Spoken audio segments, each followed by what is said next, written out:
नमस्कार विद्यार्थी मित्रांनो, स्वागत आहे तुम्हा सर्वांचं current affairs by SC publication या चॅनलवर। तर मित्रांनो, आजच्या व्हिडिओमध्ये आपण सामान्य ज्ञानवरील प्रश्न पाहणार आहोत। तुमच्या येणाऱ्या परीक्षेसाठी अतिशय महत्त्वाचे हे प्रश्न असणार आहेत मित्रांनो। तुमची कोणतीही परीक्षा असो, प्रत्येकांसाठीच हा व्हिडिओ महत्त्वाचा असणार आहे, तर व्हिडिओ शेवटपर्यंत पहा। चला तर मग आजच्या व्हिडिओला आपण सुरुवात करूया। तर पहा मित्रांनो, पहिला प्रश्न आहे, भारतीय संविधानाच्या कोणत्या कलमानुसार भारतीय नागरिकांना 6 प्रकारच्या मूलभूत स्वातंत्र्याची हमी देण्यात आली आहे? तर कोणत्या अनुच्छेदामध्ये आहेत मित्रांनो स्वातंत्र्याचे अधिकार? तर कलम 19 मध्ये आहेत, लक्षात ठेवा। मित्रांनो, या कलमामध्ये नागरिकांना भाषण, अभिव्यक्ती, एकत्र येणे, संघटना बनवणे, संपूर्ण भारतात फिरणे आणि कोणताही व्यवसाय किंवा उद्योग करण्याचा अधिकार त्यांना या कलमामध्ये दिलेला आहे। तर लक्षात ठेवा, अतिशय महत्त्वाचा हा प्रश्न आहे, स्टार मार्क करून घ्या। चला पुढचा प्रश्न आहे आपला, सापेक्षतेचा सिद्धांत कोणत्या शास्त्रज्ञाने मांडला आहे? तर अल्बर्ट आइन्स्टाईन यांनी मांडला आहे सापेक्षतेचा सिद्धांत, लक्षात ठेवा।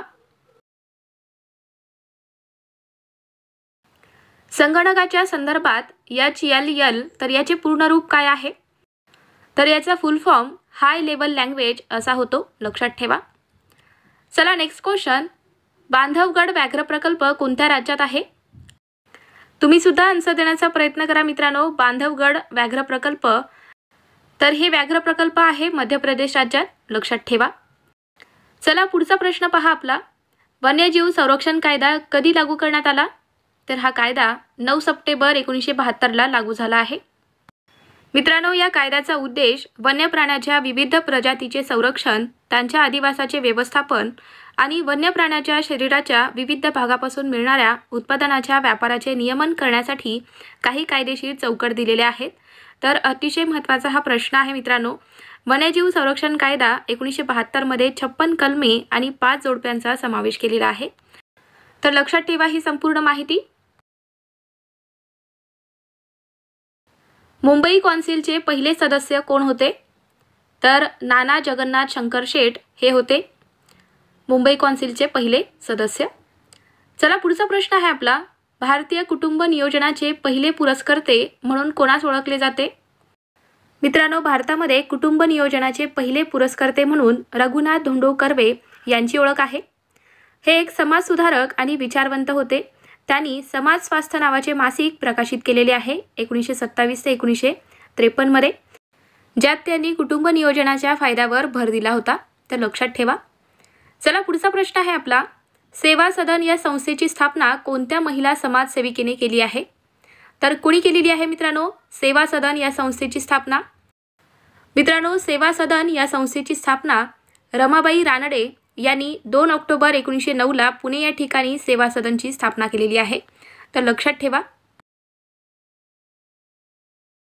विद्यार्थी मित्रांनो, ज्यांना कुणाला आपली GK GS ची PDF हवी असेल तर आपल्याकडे अवेलेबल आहे। प्रत्येक परीक्षेच्या दृष्टीने आपण ही PDF बनवलेली आहे। तुमची कोणतीही परीक्षा असो, प्रत्येकांसाठीच ही PDF महत्त्वाची असणार आहे। आपण या PDF मध्ये सर्व महत्त्वाचे टॉपिक्स कव्हर केलेले आहेत, जे परीक्षेसाठी महत्त्वाचे असणार आहेत आणि ज्यावरती परीक्षेत वारंवार प्रश्न विचारले जातात, असे सर्व टॉपिक आपण या PDF मध्ये कव्हर केलेले आहेत। आणि सर्व प्रश्न मित्रांनो वन लाइनर क्वेश्चन आन्सर मध्ये असणार आहेत, जेणेकरून अभ्यास करण्यासाठी एकदम तुम्हाला सोपं जाणार आहे। तर ज्यांना कुणाला आपली PDF हवी असेल त्यांनी 7020648236 या नंबरला व्हॉट्सअपला मेसेज करायचा आहे। तुम्हाला तिथे PDF कशी घ्यावी यासंबंधी संपूर्ण माहिती दिली जाईल। आणि त्याचबरोबर ज्यांना कुणाला 2024 आणि 2025 करंट अफेअर्सची PDF हवी असेल तर ते सुद्धा अवेलेबल आहेत। दिलेल्या नंबरला तुम्हाला व्हॉट्सअपला मेसेज करायचा आहे, तुम्हाला तिथे त्याबद्दलची संपूर्ण माहिती मिळेल। चला पुढचा प्रश्न पाहूयात। 1944 मध्ये समता मंचची स्थापना कोणत्या समाज सुधारकाने केलेली आहे? पहा मित्रांनो, महर्षी धोंडो केशव कर्वे यांनी केलेली आहे समता मंचची स्थापना 1944 ला। तर याचा मुख्य उद्देश म्हणजे जातीवाद आणि अस्पृश्यता निर्मूलन करणे आहे। यासोबतच त्यांनी मासिक सुद्धा सुरू केले होते, कोणत्या नावाने? तर मानवी समानता या नावाने त्यांनी मासिक सुरू केले, ज्यामुळे समतावादी विचार प्रस्थापित झालेले आहेत। आणि त्यानंतर त्यांनी 1948 मध्ये जाती निर्मूलन संस्था देखील स्थापन केलेली आहे, तर लक्षात ठेवा ही माहिती।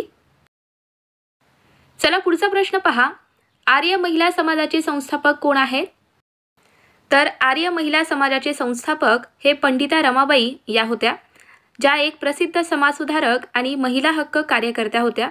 त्यांनी 1 मे 1882 रोजी या संस्थेची स्थापना केलेली आहे मित्रांनो, ज्याचे मुख्य उद्देश म्हणजे महिलांना शिक्षण, आरोग्य सेवा आणि निवासस्थानाबद्दल जागृत करणे होते. त्यांनी या संस्थेमार्फत महिलांच्या जीवनात सुधारणा घडवून आणण्यासाठी महत्त्वपूर्ण काम केलेले आहे. तर लक्षात ठेवा, महत्त्वाचा प्रश्न आहे. तर आर्य महिला समाजाचे संस्थापक कोण आहेत? तर पंडिता रमाबाई या आहेत. त्यांनी 1882 मध्ये याची स्थापना केली. लक्षात ठेवा. चला पुढचा प्रश्न पहा. लोकहितवादी म्हणून कोणाला ओळखले जाते? तर कोणाची ओळख आहे लोकहितवादी म्हणून? तर गोपाळ हरी देशमुख यांची ओळख आहे. पहा मित्रांनो, त्यांनी सामाजिक सुधारणासाठी लोकहितवादी या नावाने साप्ताहिक प्रभाकरमध्ये लेखन केले, ज्यामुळे ते या नावाने प्रसिद्ध झाले आहेत. भारतीय असंतोषाचे जनक कोणाला म्हटले जाते? तर पहा मित्रांनो, लोकमान्य टिळक यांची ओळख आहे भारतीय असंतोषाचे जनक म्हणून. टिळक हे भारतीय स्वातंत्र्य चळवळीचे पहिले नेते होते. ब्रिटिश अधिकाऱ्यांनी त्यांना भारतीय असंतोषाचे जनक म्हणून संबोधले आहे. तर लक्षात ठेवा. चला पुढचा प्रश्न आहे आपला. आधुनिक भारताचे जनक, प्रबोधनाचे अग्रदूत या शब्दात कोणत्या समाजसुधारकाचा गौरव केला जातो? तर कोणाची ओळख आहे? तर राजा राममोहन रॉय यांना ओळखतात आधुनिक भारताचे जनक किंवा प्रबोधनाचे अग्रदूत म्हणून आपण राजा राममोहन रॉय यांना ओळखतो. लक्षात ठेवा. चला पुढचा प्रश्न आहे आपला. महात्मा फुले यांनी सत्यशोधक समाजाची स्थापना केव्हा केली? तर 24 सप्टेंबर 1873 झालेली आहे सत्यशोधक समाजाची स्थापना. आणि कोणी केली? तर महात्मा फुले यांनी केलेली आहे. भारत सरकारने जैवविविधता कायदा कधी मंजूर केला? तर 11 डिसेंबर 2002 रोजी हा कायदा मंजूर करण्यात आलेला आहे. पहा मित्रांनो, हा कायदा जैविक विविधतेचे संवर्धन, शाश्वत वापर आणि जैविक संसाधनाच्या वापरामुळे होणाऱ्या फायद्याची न्यायवाटणी सुनिश्चित करण्यासाठी हा कायदा तयार करण्यात आलेला आहे.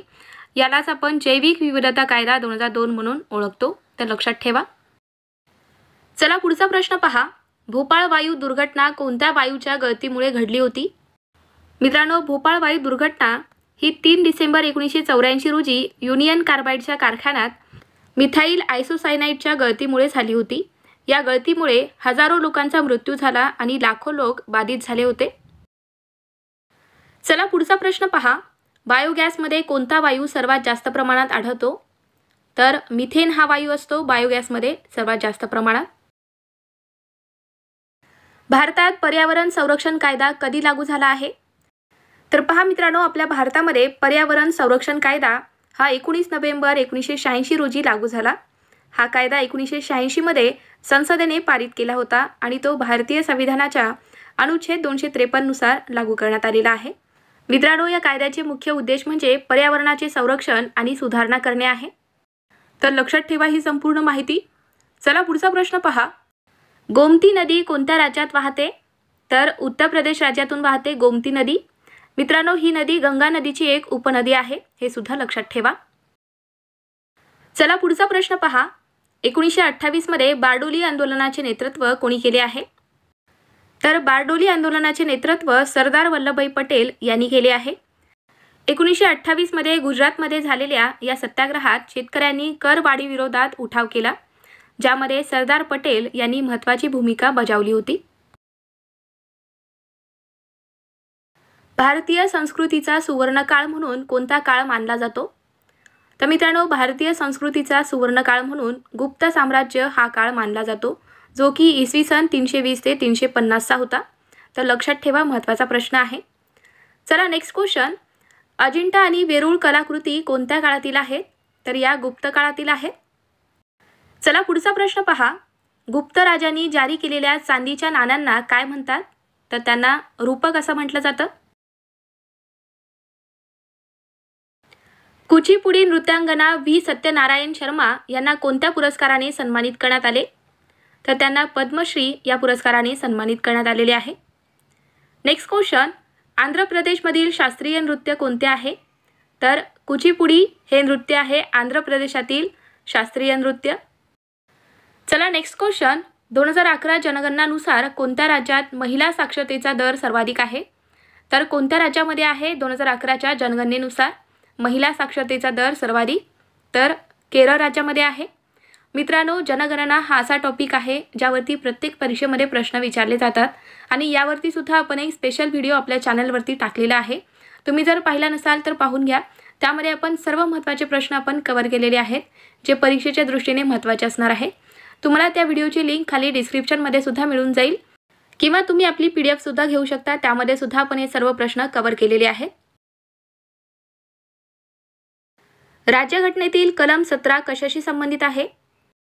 तर कलम 17 हे अस्पृश्यता निर्मूलन याच्याशी संबंधित आहे। लक्षात ठेवा, महत्त्वाचा हा प्रश्न आहे।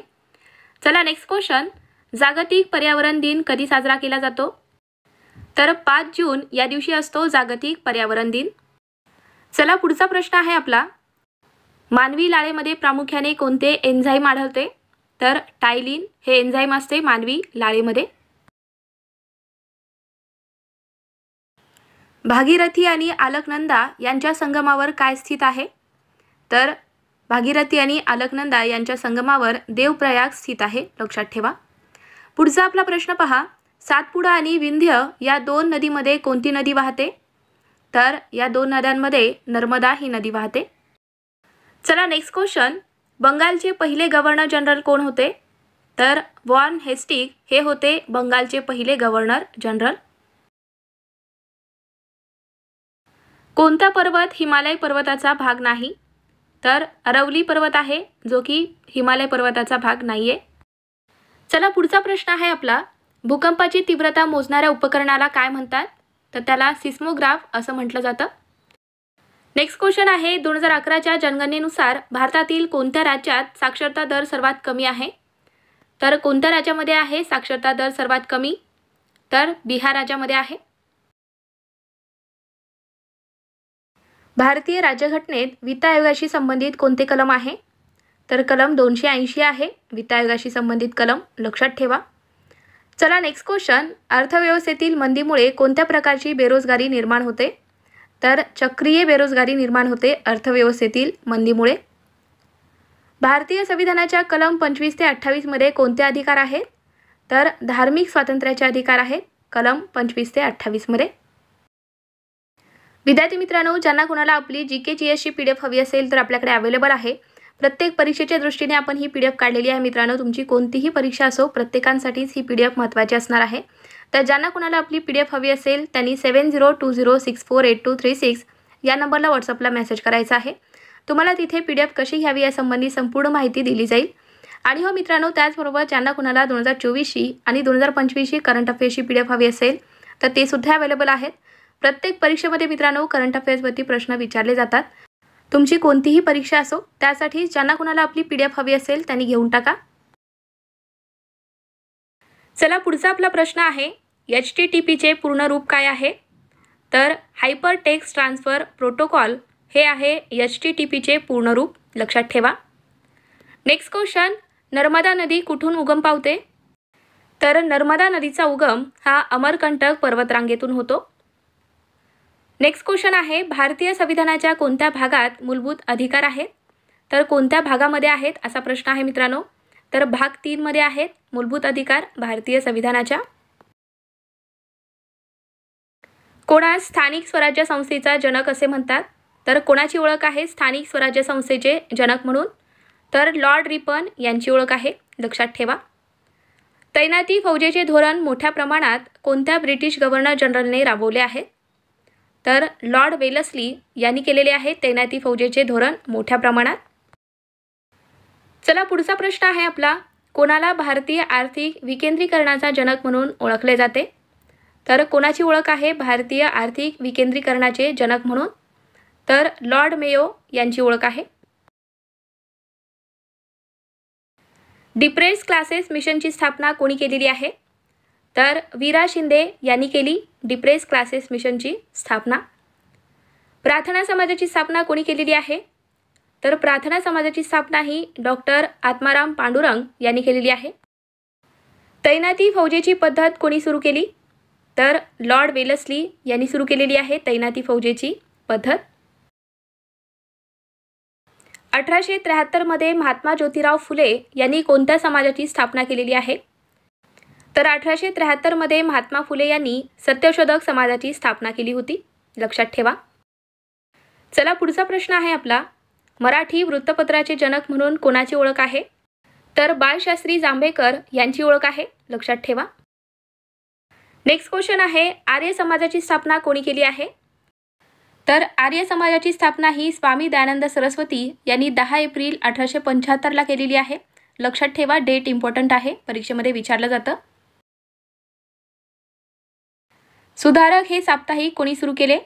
तर गोपाळ गणेश आगरकर यांनी सुरू केलेले आहे सुधारक हे साप्ताहिक. निष्काम कर्ममठ ही संस्था कोणी उभारली? निष्काम कर्ममठ ही संस्था 1908 मध्ये स्थापन झाली. धोंडो केशव कर्वे यांनी विधवा महिला आणि महिला शिक्षणासाठी ही संस्था स्थापन केलेली होती, तर लक्षात ठेवा. चला पुढचा प्रश्न पहा आपला, कोणत्या समाज सुधारकाच्या प्रयत्नामुळे 10 जून 1890 पासून कामगारांना रविवारची साप्ताहिक सुट्टी मिळू लागली आहे? तर कोणामुळे मित्रांनो? तर नारायण मेघाजी लोखंडे यांच्यामुळे 10 जून 1890 पासून कामगारांना रविवारची सुट्टी मिळू लागलेली आहे. महाराष्ट्रातील कोणत्या व्यक्तीला सर्वप्रथम भारतरत्न हा सर्वोच्च नागरी पुरस्कार मिळाला आहे? तर कोणाला मिळाला मित्रांनो? आपल्या महाराष्ट्रातील कोणत्या व्यक्तीला सर्वप्रथम भारतरत्न हा पुरस्कार मिळालेला आहे? तर धोंडो केशव कर्वे यांना मिळाला, लक्षात ठेवा. कर्मवीर भाऊराव पाटील यांनी कोणत्या संस्थेची स्थापना केलेली आहे? तर त्यांनी रयत शिक्षण संस्थेची स्थापना केलेली आहे, कर्मवीर भाऊराव पाटील यांनी. नेक्स्ट क्वेश्चन, संत गाडगे महाराजांचे मूळ नाव काय आहे? तर डेबूजी झिंगराजी जानोरकर हे आहे संत गाडगे महाराज यांचे मूळ नाव. तर विद्यार्थी मित्रांनो, हे झाले आजचे महत्त्वाचे प्रश्न. तुम्हाला आपला हा व्हिडिओ कसा वाटला? व्हिडिओ आवडला असेल तर व्हिडिओला लाईक करा, मित्रांना सुद्धा शेअर करा. आणि हो, तुम्ही चॅनलवर नवीन आहात, चॅनलला अजून आपल्याला सबस्क्राईब करून घेतलं नसाल तर सबस्क्राईब करून घ्या. आणि मित्रांनो, ज्यांना कोणाला आपली GK GS किंवा करंट अफेअर्सची PDF हवी असेल त्यांनी 7020648236 या नंबरला व्हॉट्सअपला मेसेज करायचा आहे. तुम्हाला तिथे PDF कशी घ्यावी यासंबंधी संपूर्ण माहिती दिली जाईल. तर ज्यांना कोणाला PDF हवी असेल त्यांनी घेऊन टाका. चला तर मग भेटूयात पुढच्या व्हिडिओमध्ये. थँक्यू.